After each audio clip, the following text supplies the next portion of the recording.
was ist Freiheit eigentlich für die? Oh! Oh, das ist aber jetzt mal schwer. Das ist Freiheit, ist so ein großer Begriff.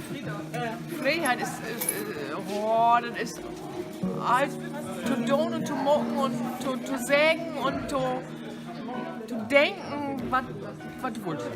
Ja, Freiheit ist für mich, wenn ich sagen kann, was ich will, wenn ich mit Gedanken auch gut ausschnacken kann und also alles, was gut ist und wo ich keinen verletzen darf und nie verletzt auch nimmst. Also, dass ich die Freiheit habe, so wehen können, wie ich bin.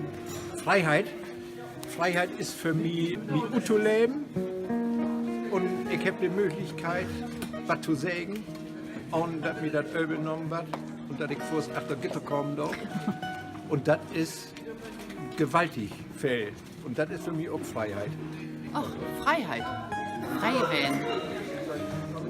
Das ist, wenn ich das down kann, was mein Harte will.